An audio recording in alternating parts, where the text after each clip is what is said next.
Action. Selamat jumpa Bapak, Ibu, dan saudara-saudari yang terkasih. Saya Pastor Markus Manurung Oetengkap kembali hadir di tengah-tengah kita menyampaikan penjelasan kitab suci pada pesta pembaptisan Yesus tahun C. Bacaan pertama diambil dari kitab Nabi Yesaya bab 40 ayat 1 sampai 5, ayat 9 sampai 11. Bacaan kedua diambil dari surat Rasul Paulus kepada Titus bab 2 ayat 11 sampai 14. Dilanjutkan bab 3 ayat 4 sampai 7. Lukas Injil diambil dari Lukas 3 ayat 15 sampai 16, ayat 21 sampai 22.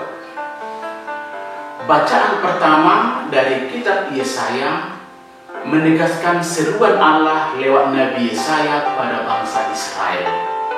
Seruan itu mengajak bangsa Israel meluruskan hidupnya. Allah datang membawa pembebasan dan damai.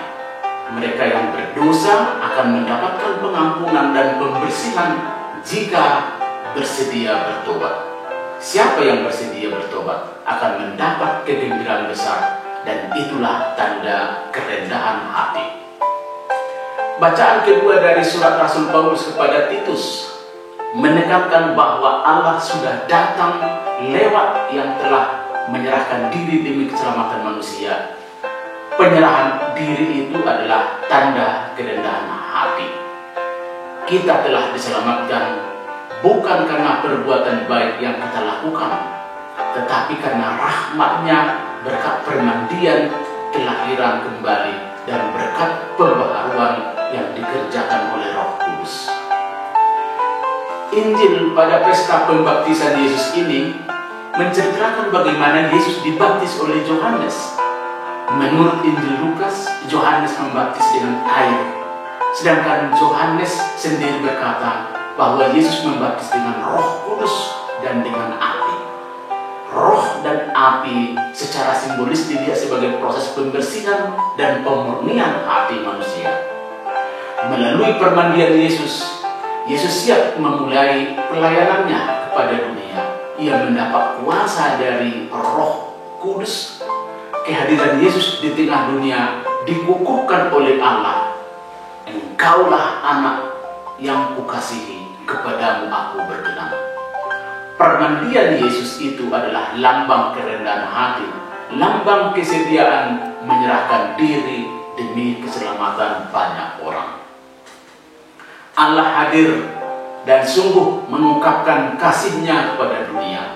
Kehadiran Allah yang sungguh nyata lewat pembaptisan Yesus. Allah mengungkapkan kasih-Nya kepada umat manusia dan kepada kita dengan membiarkan dirinya dibaptis di sungai Yordan seperti orang-orang lain. Dengan menerima baptisan dari Yohanes di sungai Yordan, Yesus menyamakan diri seutuhnya kecuali dalam hal dosa dengan manusia yang harus diselamatkannya. Itulah pelaksanaan kenabian yang sempurna sebagai lambang kerendahan hati. Saudara-saudari yang terkasih, merayakan pesta pembaptisan Tuhan pada hari ini, kita kiranya diajak untuk merenungkan dua hal. Allah memaklumkan Yesus sebagai putranya yang dianugerahkan kepada kita sebagai lambang kerendahan hati Yesus.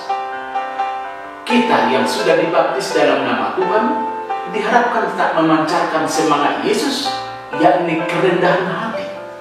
Dari situ kita mengambil bagian dari keputraan Yesus Kristus yang dimaklumkan oleh Allah sendiri. Allah mengundang kita mendekatkan diri dengan menunjukkan kerendahan hati. Allah ingin memberikan rahmat yang sejati. Allah mengundang kita sebagai pribadi, sebagai keluarga, sebagai komunitas untuk sungguh-sungguh mendekatkan diri kepada Allah di tengah-tengah dunia yang penuh tantangan, dan tetap berserah diri kepada Allah dengan kerendahan hati. Allah sungguh mengharapkan agar kita membiarkan diri kita dibaptis dan dibaharui lewat baptisan.